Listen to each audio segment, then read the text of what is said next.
O burn-up, ele já é usado para você ver algo maior. Por quê? Porque lá você tem uma taxa, o Sidney vai mostrar aí, você tem uma taxa até de crescimento de backlog.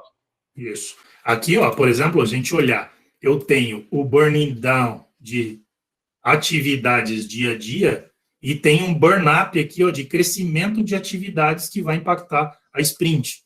Então, por exemplo, ó, eu estava em 37, caí para 34, caí para 30, não caí nada, fui para 20 quando deveria estar em 26, né? Então, assim, se eu venho aqui no meio do caminho e falo assim, pessoal, tem um escopo diferente aqui, e aí vocês precisam codar. E o PO fala assim, vou enfiar a goela abaixo, não tem o que fazer. E o time fala assim, aqui então sobe 10.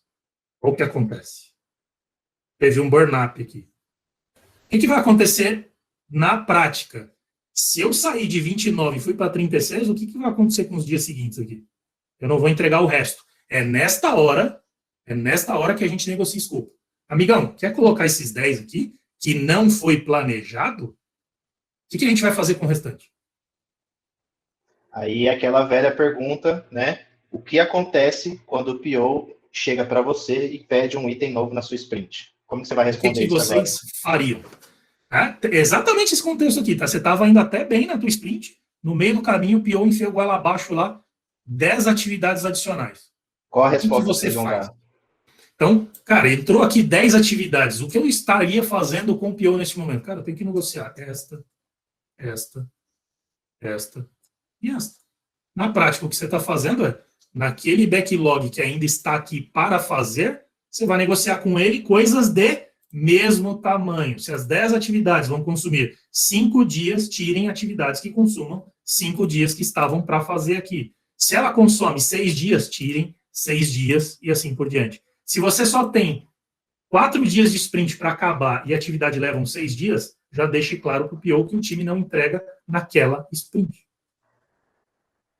Tranquilo, e aí uma outra questão. Se vocês têm ali, por exemplo, o seu gráfico de vazão, e aí o PO chega, toma 10 atividades, e historicamente o seu time entrega 4, o que vocês vão fazer?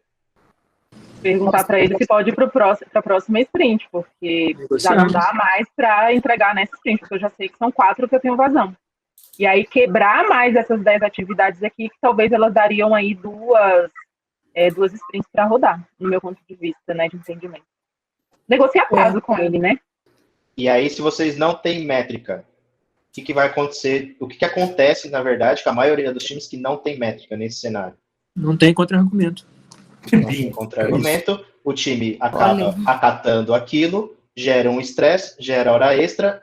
Então, assim, aí entra aqueles conceitos, galera, das teorias, né? Lá no guide, quando ele diz que o SM é o cara que blinda a equipe. O blindar a equipe não é ser babado a equipe. O blindar a equipe é justamente esse tipo de negociação. Cara, minha vazão é de 4, velho. Como é que você quer colocar 10 atividades no meio do caminho? Vamos negociar. Não é possível concluir as 10. Vamos quebrar um pouco mais? Então fica 3. Beleza, mesmo as 3 eu não entrego. Mas vamos negociar. Continua 3 aqui e a gente vê até onde vai. Isso. Negocie com o time. Negocie com o time. O time, galera, podemos esticar um pouquinho hoje? Porque aconteceu isso e isso. Eram 10, negociei para 3, vamos esticar um pouquinho? A galera vai aceitar. Agora, se você enfiar a goela abaixo, certamente você vai ser caçado na reta. Tranquilo? Então, gente, ficou claro aqui, ó. Burn down, queima para baixo, e burn up você mede o que cresce igual está aqui. Então, se você viu que vai crescer a atividade, automaticamente, se eu já estava lá no topo na entrega, eu não vou entregar sprint, não vou entregar as demandas, e aí é a hora de negociar isso aqui. E o que acontece? Esse primeiro gráfico mostra exatamente o período da negociação. Eu vim aqui, vim. Aqui eu com certeza estava alto no gráfico. Virei para o PO e falei, amigão, não vou conseguir entregar o escopo todo. O que a gente vai fazer? Tira, veja que aqui tinha 13 atividades. Magicamente caiu para 6. Não é que foi mágica, né? Na verdade, a gente negociou com o PO. E aí, o burn down volta a cair. Por quê? Porque eu negociei, né? E aí, a cereja do bolo é a historinha triste no final da sprint, para deixar todo mundo na mesma página. Você vai contar essa historinha triste para o sponsor, para os usuários, para os interessados, para os stakeholders e assim por diante. Claro isso, gente. As métricas fomentam tudo isso que a gente está falando aqui. As negociações com PO, negociação com sponsor, negociação com stakeholder e assim por diante.